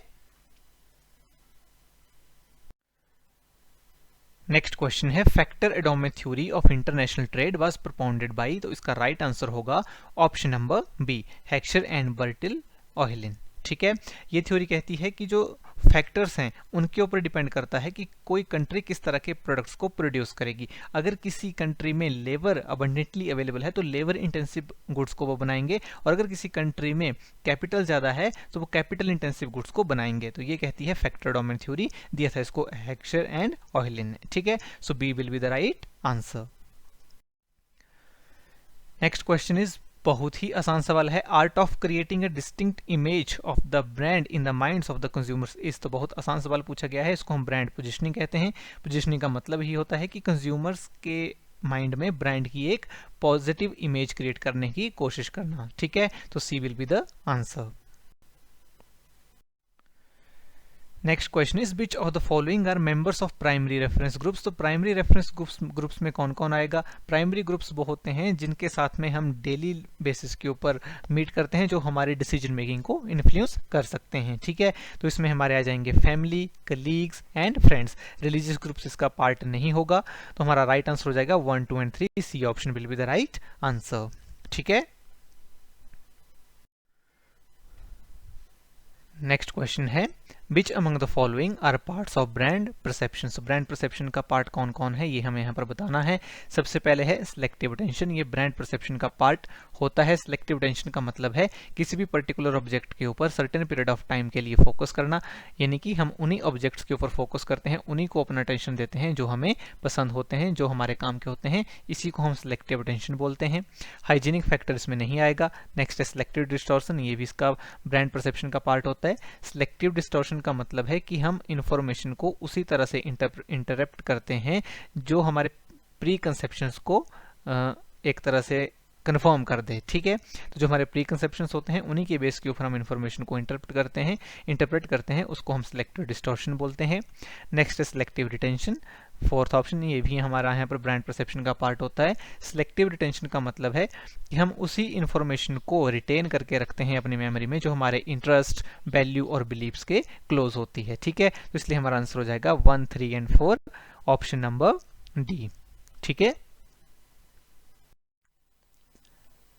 नेक्स्ट क्वेश्चन है which among the following are supply chain processes cycle. So supply chain processes में हम देखें तो 4 तरह के साइकिल होते हैं जो आपके सामने यहाँ पर दिए हुए हैं। तो अगर आप ऑप्शंस को यहाँ पर ध्यान से देखेंगे सो इन्वेंट्री प्रोसेस साइकिल इसमें नहीं आता है। Customer order cycle, manufacturing cycle and procurement cycle, ये तीनों ही सप्लाई चेन प्रोसेस साइकिल में आएंगे। इसलिए हमारा यहाँ पर राइट आंसर है 1, 3 एंड 4, ऑप्शन नंबर सी। ठीक है, नेक्स्ट क्वेश्चन है हमारा थ्योरीज ऑफ रिटेलिंग, हमारे पास यहाँ पर दी हुई हैं। ठीक है, इन्हें हमें मैच करना था कि किसने इनको दिया था। तो देखिए हमारे पास यहाँ पर प्रोविजनल आंसर जो दिया गया है वो ऑप्शन नंबर ए दिया हुआ है, यानी कि 1, 2, 4, 3, लेकिन इसका राइट आंसर बी होना चाहिए। ठीक है, पहले दो तो यहाँ पर ठीक है, लेकिन जो अकॉर्डियन थ्योरी है इसको होलांडर ने दिया है and retail life cycle theory इसको डेविडसन ने दिया है। ठीक है, लेकिन यहाँ पर हमारे जो आंसर है प्रोविजनल आंसर की के हिसाब से उसके अकॉर्डिंग अकॉर्डिंग थ्योरी को डेविडसन ने दिया है। तो ये बुक है, मैंने यहीं से ये लिया हुआ है, इसको रेफरेंस के तौर पर आप यूज कर सकते हैं। तो market orientation in food and agriculture ये बुक है। इस बुक में यहाँ पर देखिए लिखा हुआ है द रिटेल अकॉर्डियन थ्योरी होलांडर 1966। ठीक है, तो इसके साथ में सी के साथ में तीसरा आपका मैच होना चाहिए। और एक और यहाँ पर बुक है theory in retailing traditional and non traditional sources. ठीक है, इसको आप यहाँ पर देख सकते हैं पेज नंबर 51 के ऊपर आपको दिया हुआ है the retailing life cycle William R Davidson. ठीक है, तो इसी की इसको आप यहाँ पर एज ए रेफरेंस यूज कर सकते हो और इस क्वेश्चन को आप यहाँ पर चैलेंज कर सकते हो। इसका right answer option number B होना चाहिए 1, 2, 3, 4। ठीक है, नेक्स्ट है रीजनल इंटीग्रेशन पे ये सवाल है। स्टेजेस ऑफ इंटीग्रेशन हमें दी हुई हैं और पॉलिसी डिसीजन जो उनका रहता है उसके साथ में इन्हें हमें मैच करना है। तो सबसे पहले है फ्री ट्रेड एरिया, इसके साथ में मैच होगा evolution of tariffs and quotas among members of free trade agreement में जो कंट्रीज हैं उनके बीच में फ्री ट्रेड होता है, जो कोटास वगैरह हैं, जो टैरिफ्स हैं वो रिमूव कर दिए जाते हैं। इसके बाद एक कस्टम यूनियन जिसमें कॉमन एक्सटर्नल टैरिफ्स हो जाते हैं, तो इसके साथ में हमारा मैच हो जाएगा common tariffs and quota system. ठीक है, 1 कॉमन मार्केट की हम बात करें तो इसमें फ्री मोबिलिटी ऑफ फैक्टर्स होती है, तो सी के साथ देखते हैं क्या मैच होगा, ये फोर्थ मैच हो जाएगा evolution of restriction on factor movement. ठीक है, एंड इकोनॉमिक यूनियन में बात करें तो इसमें कॉमन इकोनॉमिक पॉलिसीज हो जाती हैं, तो इसके साथ में हमारा मैच हो जाएगा option number 2 harmonisation and unification of economic policies and institutions. So that is why our right answer will be option number B. ठीक है, नेक्स्ट क्वेश्चन है असर्शन रीजन का सवाल है। असर्शन बोल रही है pricing decisions are not crucial to a firm success in international markets. ये गलत बात है। जो प्राइसिंग डिसीजंस होते हैं बहुत ज़्यादा क्रूशियल होते हैं किसी भी फर्म के लिए, चाहे वो डोमेस्टिक मार्केट में ऑपरेट कर रही है या फिर इंटरनेशनल मार्केट में ऑपरेट कर रही है। तो फर्म की सक्सेस में प्राइसिंग काफ़ी बड़ा रोल प्ले करती है। नेक्स्ट रीजन है हमारे पास the price in international markets is influenced by competition, market demand, cost, purchasing power and foreign exchange fluctuations. तो ये बिल्कुल सही बात है। इंटरनेशनल मार्केट में जब आप ऑपरेट करते हैं तो ये सारे फैक्टर्स ही आपको इन्फ्लुएंस करते हैं। ठीक है, बाकी तो लगभग सेम ही फैक्टर्स होते हैं जो डोमेस्टिक मार्केट्स में होते हैं। एक एक्सचेंज रेट जो रहता है, फॉरेन एक्सचेंज फ्लक्चुएशंस रहती हैं, दूसरी कंट्रीज की जो पॉलिसी होती है ये एक्स्ट्रा आ जाती हैं। तो राइट आंसर हमारा हो जाएगा option number A is wrong and R is correct. ठीक है, नेक्स्ट क्वेश्चन है the key phases of CRM project implementation are as follows, arrange them in proper sequence. तो कस्टमर रिलेशनशिप मैनेजमेंट के project की implementation में जो हम steps follow करते हैं उन्हें हम यहाँ पर करेक्ट सीक्वेंस में लगाना है। तो 5 फेसेस इसमें होते हैं। सबसे पहले आएगा डेवलप द सीआरएम स्ट्रेटजी, यानी कि सेकेंड ऑप्शन, ठीक है। इसके बाद आएगा बिल्ड सीआरएम प्रोजेक्ट। तो बिल्ड सीआरएम प्रोजेक्ट हमारे पास यहाँ पे दिया हुआ है ऑप्शन नंबर 1 में, 2 आ गया, 1 आ गया। इसके बाद हमारा आएगा specify needs and select partners. इसमें हम पार्टनर्स को सिलेक्ट करेंगे, कौन हमारे लिए सीआरएम को डेवलप करेगा, तो वो पार्टनर्स को हम यहाँ पर सिलेक्ट करते हैं। इसके बाद हम प्रोजेक्ट को इंप्लीमेंट कर देंगे, implementation of the project, option number 4, and then we will evaluate our performance. So right answer will be option number B, ठीक है। नेक्स्ट क्वेश्चन है arrange the following retail buying process in proper sequence. तो ये जो यहाँ पर आपसे सवाल पूछा गया है ये रिटेलर के पॉइंट ऑफ व्यू से है, ना कि कंज्यूमर्स के पॉइंट ऑफ व्यू से। तो उसके हिसाब से हमें चलना है। तो सबसे पहले आएगा डिटरमाइन कस्टमर रिक्वायरमेंट्स। कस्टमर को रिक्वायरमेंट को डिटरमाइन जब एक रिटेलर कर लेगा तो उसके बाद वो प्रोडक्ट को डेवलप करेगा to meet the customer requirement. उसके बाद में प्रोडक्ट को सप्लाई किया जाएगा। प्रोडक्ट को सप्लाई करने के बाद वो अपना जो प्राइस होगा इस प्राइस के ऊपर प्रोडक्ट को सेल करना है वो डिसाइड करेगा। उसके बाद ऑर्डर डिटेल्स को स्पेसिफाई किया जाएगा एंड एंड में डिलीवरी कर दी जाएगी और उसको मॉनिटर किया जाएगा। जो भी आपकी सेल्स होगी और जो डिलीवरी होगी उसको कंटिन्यूसली मॉनिटर किया जाएगा फॉर द फर्दर इंप्रूवमेंट्स, ठीक है। इसलिए हमारा राइट आंसर हो जाएगा यहाँ पर ऑप्शन नंबर बी, ठीक है। Next question is the standard deviation of first n natural numbers is given by. तो स्टैंडर्ड डेविएशन हम कैसे निकालते हैं फर्स्ट n नेचुरल नंबर्स की, ये आपको यहाँ पर बताना है। तो उसका फॉर्मूला होता है n square minus 1 divided by 12 whole under root. So option number B हमारा यहाँ पर आंसर होगा। नेक्स्ट क्वेश्चन है हमारे पास, इसमें हमें यहाँ पर कोफिशिएंट ऑफ कोरिलेशन दिया है x एंड y का विच इज 0.80, कोवेरियंस है 16 और वेरियंस दिया है 100। हमें कैलकुलेट करना है स्टैंडर्ड डेविएशन, ठीक है। तो ये वाला फॉर्मूला यहाँ पर यूज होगा, correlation is equals to covariance of x and y divided by standard deviation of x into standard deviation of y, ठीक है। तो जब इन सभी नंबर्स को आप इस फॉर्मूला में पुट करेंगे तो हमारे यहाँ पर स्टैंडर्ड डेविएशन निकल कर आ जाएगी, दैट इज 2। तो हमारा आंसर हो जाएगा option number C which is 2, ठीक है। तो सिंपल फॉर्मूला में हमें यहाँ पर इन नंबर्स को डालना है, हमारा आंसर यहाँ पे निकल के आ जाएगा, ठीक है। नेक्स्ट है हाइपोथेसिस टेस्टिंग का सवाल है। The baby food manufacturing company claims that on an average the food content of each box is 100 grams. तो क्लेम है कि एवरेज जो है फूड कंटेंट की वो है ईच बॉक्स में 100 ग्राम। तो इस क्लेम को चेक करने के लिए क्वालिटी इंस्पेक्टर ने 81 रैंडम सैंपल्स निकाले, ठीक है। और उन सैंपल्स का जो मीन है वो निकल के आया 102 ग्राम्स और उसकी स्टैंडर्ड डेविएशन निकल के आई 9 ग्राम्स, ठीक है। हमें इस हाइपोथेसिस को यहाँ पर टेस्ट करना है, स्टैटिस्टिक वैल्यू ऑब्टेन करनी है, जिसके लिए हमें Z स्कोर का फॉर्मूला यूज करना पड़ेगा।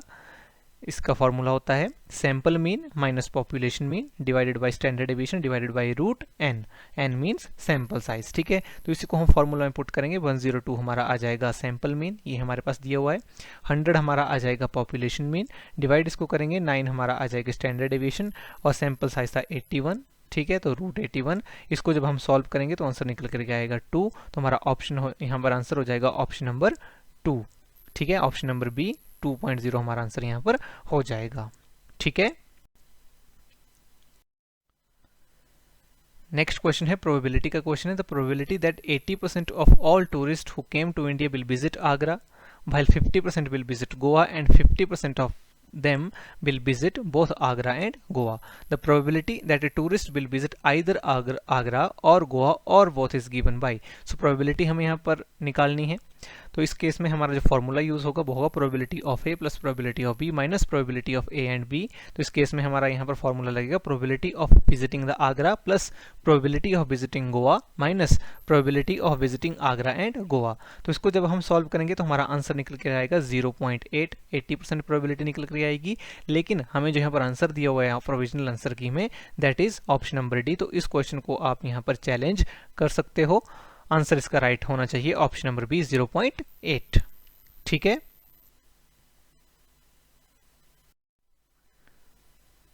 Which of the following is not a method used in choosing the best plant location? So plant location के लिए कौन कौन से methods हम यूज करते हैं? So देखो इसमें रेटिंग फैक्टर मेथड भी आता है, ब्रेक इवन एनालिसिस भी हम करते हैं, सेंटर ऑफ ग्रेविटी मेथड भी हम इसमें देखते हैं, लेकिन क्रिटिकल पाथ मेथड जो है ये प्लांट लोकेशन में यूज नहीं होता है, इसलिए हमारा आंसर यहाँ पर ऑप्शन नंबर सी है। बिल्कुल सही ये आंसर भी यहाँ पर दिया हुआ है। ठीक है, next question is the solution to a transportation problem with m rows and n columns is feasible if the number of positive allocations are। तो इसका देखो राइट आंसर होगा option number D, m plus n minus 1। सो feasible solution क्या होगा किसी भी transportation problem का, जब हमारी जो रोज हैं यानी कि जो सप्लाईज हैं उसको हम ऐड करेंगे कॉलम्स में, यानी कि m plus n and minus 1। अगर हमारी जो सप्लाईज हैं वो मान लो 20 हैं, हमारे जो n है जो डेस्टिनेशन है कॉलम्स हैं वो अगर मान लीजिए 12 हैं, तो हम इसको ऐड कर देंगे 20 plus 12 minus 1, so 31 will be the feasible solution. ठीक है, सो डी हमारा यहाँ पर राइट आंसर हो जाएगा। Next question is with reference to the sample size determination the term is termed as. ये टर्म आपके पास यहाँ पर दी हुई है capital N minus n divided by capital N minus 1, यानी कि n यहाँ पर होता है population size minus sample size divided by population size minus 1। तो ये किसके रेफरेंस में हम इसको यूज करते हैं, तो इसका राइट आंसर हमारा होगा ऑप्शन नंबर ए, finite population correction factor. So finite population correction factor के टाइम पर हम इस फॉर्मूला को यूज करते हैं। n का मतलब मैंने आपको बता दिया, population size, this is sample size, population size minus 1, ठीक है, होल अंडर रूट। तो फाइनाइट पॉपुलेशन करेक्शन फैक्टर का हम यूज करते हैं जब हम सैम्पलिंग कर रहे होते हैं विदाउट रिप्लेसमेंट, और हम हमारी जो पॉपुलेशन है वो फाइनाइट है। तो फाइनाइट पॉपुलेशन से जब हम 5% से ज्यादा सैंपल ले लेते हैं विदाउट रिप्लेसमेंट, उस केस में हमें यूज करना पड़ता है फाइनाइट पॉपुलेशन करेक्शन फैक्टर, इसलिए हमारा राइट आंसर हो जाएगा ऑप्शन नंबर ए। ठीक है, next question is production facility organised around processes to facilitate low volume high variety production is termed as. तो कौन सी प्रोडक्शन फैसिलिटी में लो वॉल्यूम्स होते हैं और हाई वैरायटी होती है, तो इसका राइट आंसर होगा प्रोसेस फोकस्ड प्रोडक्शन में। तो प्रोसेस फोकस्ड जो प्रोडक्शन हमारी होती है उसमें जो मेन फोकस होता है हमारी प्रोसेसेस पे होता है। जो भी प्रोसेसेस हम किसी भी पर्टिकुलर डिपार्टमेंट में कर रहे होते हैं वो सेंटर में रहती हैं, जैसे कोई भी प्रोसेस हो सकती है, जैसे कि वेल्डिंग, ग्राइंडिंग, पेंटिंग। ऑफिस में बात करें सो अकाउंट्स पेबल, सेल्स, पेरोल। तो किसी भी इंडस्ट्री में, इंडस्ट्री टू इंडस्ट्री वेरी कर सकती हैं। तो किसी भी इंडस्ट्री में कोई भी प्रोसेस जब हम फॉलो कर रहे हैं और हमारा जो फोकस है वो प्रोसेस के ऊपर है, तो उसे हम कहते हैं प्रोसेस फोकस्ड प्रोडक्शन फैसिलिटी। इसमें हमारा फोकस होता है लो वॉल्यूम्स के ऊपर, वॉल्यूम्स इसमें लो रहते हैं और प्रोडक्ट्स की जो वैरायटी है वो हाई रहती है। ठीक है, इसको हम जॉब शॉप भी बोलते हैं, तो इसलिए option number C will be the right answer. Next question is match the following type का क्वेश्चन है। सो नेटवर्किंग टेक्निक्स कौन सी हैं, पर्ट एंड सीपीएम हमारी नेटवर्किंग टेक्निक्स होती हैं। सीक्वेंसिंग टेक्निक की बात करें so critical ratio sequencing technique, continuously improve करना to achieve the higher goals, इसको हम काइजन बोलते हैं। काइजन का मतलब ये होता है कि कंटिन्यूसली खुद को इंप्रूव करते रहना ताकि हमारी जो प्रोडक्टिविटी वो हायर रहे, तो सी के साथ 2 मैच होगा। एंड गैप एनालिसिस रिक्वायरमेंट, ये एंटरप्राइज रिसोर्स प्लानिंग के साथ में मैच होगा, ये इससे रिलेटेड है। तो हमारा राइट आंसर हो जाएगा ऑप्शन नंबर बी, सही आंसर है ये, option number B will be the right answer. ठीक है, next question is the questions constrained respondents to make choices among a set of mutually exclusive and collectively exhaustive alternatives is called। so कौन से ऐसे questions होते हैं जिसमें respondents को कुछ ही options में से select करना होता है अपना आंसर। so बहुत आसान है इसका answer, that is the closed ended questions. ठीक है, क्लोज्ड एंडेड क्वेश्चंस में रिस्पोंडेंट्स को हम क्वेश्चन देते हैं, उसमें जो ऑप्शंस होते हैं उन्हीं ऑप्शंस में से उनको कुछ मार्क करना पड़ता है, जैसे कि यस नो टाइप का हो सकता है। ये जो आपके क्वेश्चंस हैं एमसीक्यू टाइप के जो आप एग्जाम दे रहे हैं ये भी क्लोज्ड एंडेड क्वेश्चंस हैं, आप खुद से कुछ नहीं लिख सकते, आपको इन चारों में से कोई आंसर करना होगा, तो ये हो जाते हैं हमारे क्लोज्ड एंडेड क्वेश्चंस। ठीक है, नेक्स्ट क्वेश्चन है एंटरप्रेन्योरशिप का क्वेश्चन है। A network entrepreneur is an individual who identifies his or her business idea, तो ऑप्शंस दिए गए हैं, on his or her own, through the assistance of a paid consultants, through social contacts, या फिर with one or more partners। so right answer will be option number C, बिल्कुल सही answer ये दिया गया है आपकी आंसर की में, थ्रू सोशल कॉन्टैक्ट्स।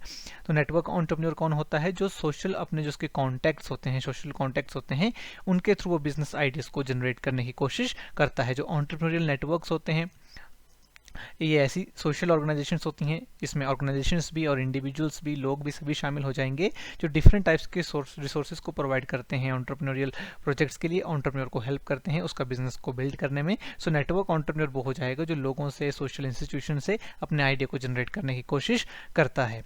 ठीक है, so option number C is the right answer. Next question is assertion reason का सवाल है। असर्शन कह रही है entrepreneurs bring aggressive capital for the existing business in traditional market place. गलत है ये assertion.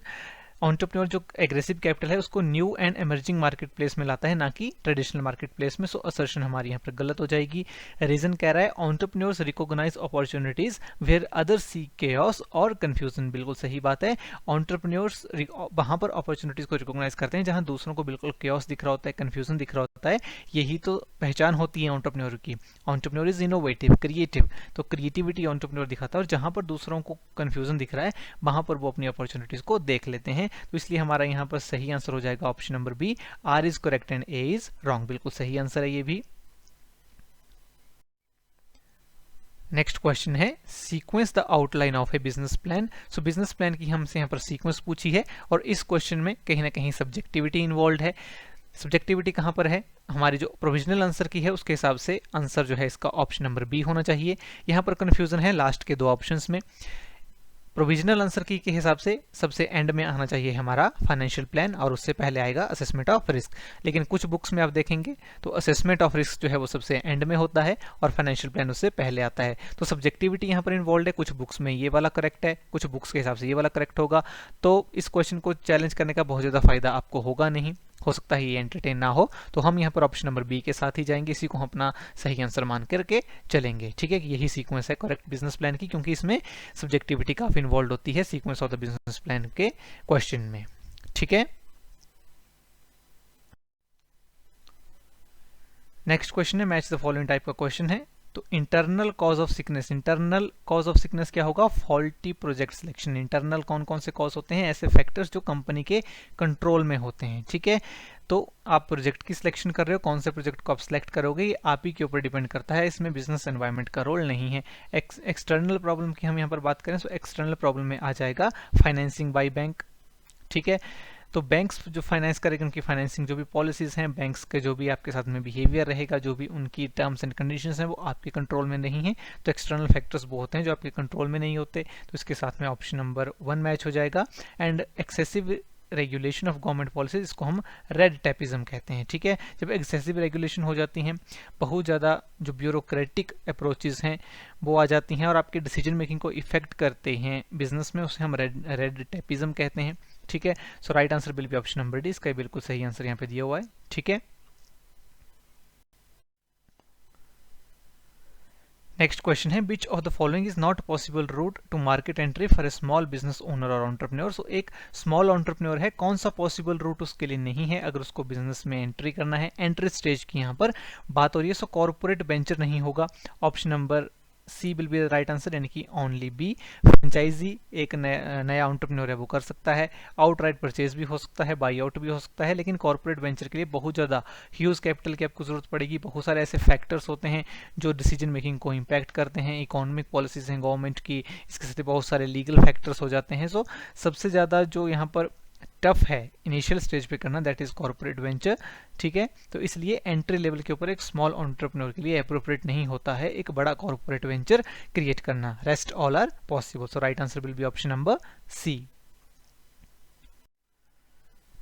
Next question is the definition of micro small and medium enterprises in India is based on. So देखिए question जो है यहाँ पर पूछा गया है एमएसएमई की डेफिनेशन के ऊपर। सो राइट आंसर यहाँ पर ऑप्शन नंबर बी होगा, investment in machines and equipments. तो यहाँ पर ये जो ओल्ड डेफिनेशन है वहां से इस बार आपसे पूछा गया है, अब डेफिनेशन चेंज हो चुकी है, जहां पर इन्वेस्टमेंट को तो हम देखते ही हैं, साथ में एनुअल टर्नओवर भी देखा जाता है। ठीक है, लेकिन जो पहले वाली डेफिनेशन थी 2020 से पहले की, वो देखी जाती थी investment in plant and machinery और इक्विपमेंट। तो टर्नओवर का किसी भी ऑप्शन में जिक्र नहीं है, तो इसलिए हम ऑप्शन नंबर बी के साथ जाएंगे, यही हमारा यहाँ पर राइट आंसर हो जाएगा। ठीक है, नेक्स्ट क्वेश्चन है sequence the steps of developing a new concept using forced relationship method of creative problem solving. So creative problem solving का एक मेथड होता है फोर्स्ड रिलेशनशिप, उसकी सीक्वेंस, उसकी जो प्रोसेस है उसको आपको सीक्वेंस में यहाँ पे लगाना था। तो इसका राइट आंसर सी यहाँ पर दिया हुआ है, तो बिल्कुल सही है। ये ऐसी टेक्निक होती है जिसमें जो भी हमारे आइडियाज होते हैं उनके बारे में हम यहाँ पर क्वेश्चंस करते हैं और वहां से एक क्रिएटिव आइडिया को डेवलप करने की कोशिश की जाती है। इसकी 5 स्टेप की प्रोसेस रहती है। सबसे पहले हम आइसोलेट करते हैं जो भी प्रॉब्लम्स होते हैं उसके एलिमेंट्स को, फर्स्ट आ जाएगा सबसे पहले। उसके बाद आएगा establishing relationship between these elements, तो यहाँ पर ऑप्शन नंबर 3 आएगा find the relationship between these patterns, ठीक है। थर्ड, इसके बाद सेकंड ऑप्शन आएगा record the relationship in a orderly form, then analyse the resulting relationship to find ideas और पैटर्न, और एंड में हम यहाँ पर नए आइडियाज को डेवलप कर लेंगे इन पैटर्न से, ठीक है। So 1, 3, 2, 5 and 4 right answer will be option number C, ठीक है। नेक्स्ट क्वेश्चन है हमारा, इसमें हमें असर्शन और रीजन दी हुई है। असर्शन कह रही है an entrepreneur is not sensitive to corporate hierarchy. So देखिए ये यहाँ असर्शन हमारी गलत है। प्रोविजनल आंसर की में हमारा जो आंसर है वो बी है, जिसमें बोला जा रहा है both A and R are true, ठीक है।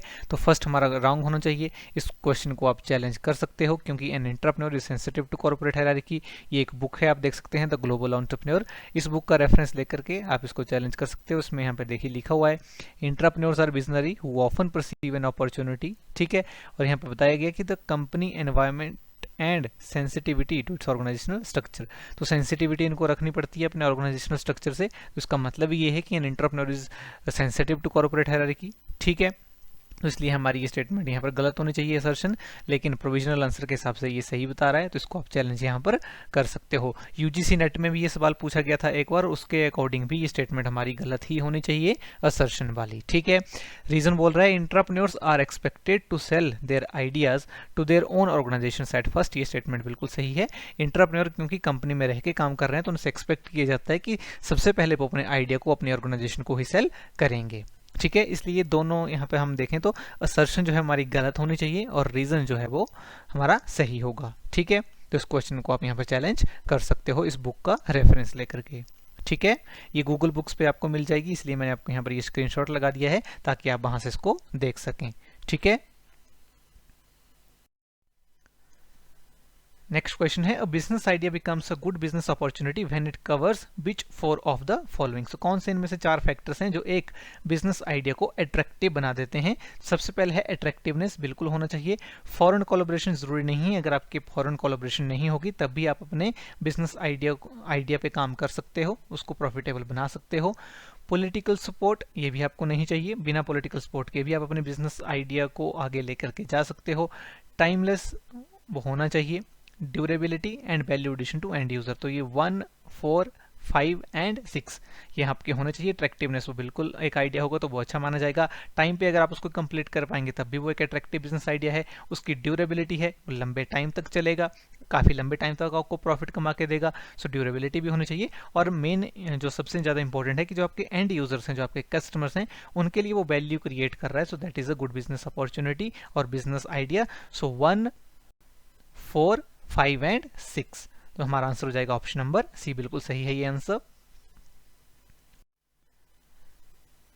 हमारा नेक्स्ट क्वेश्चन है बिजनेस प्लान के ऊपर ये क्वेश्चन पूछा गया है। Which one is not a part of industry analysis for a business plan. So industry analysis जब हम करते हैं बिजनेस प्लान बनाते टाइम्स पर, तो कंपटीशन एनालिसिस उसमें इंडस्ट्री के पार्ट है। मार्केट सेगमेंटेशन भी इंडस्ट्री एनालिसिस में आ जाएगा, लेकिन डिस्ट्रीब्यूशन ये कंप्लीटली मार्केटिंग का प्लान होता है, ठीक है। सो मार्केटिंग प्लान में हम डिस्ट्रीब्यूशन के बारे में बात करते हैं कि हम हमारे जो प्रोडक्ट हैं उनको डिस्ट्रीब्यूट कैसे करेंगे, ये मार्केटिंग प्लान का पार्ट है, इंडस्ट्री एनालिसिस का पार्ट नहीं है।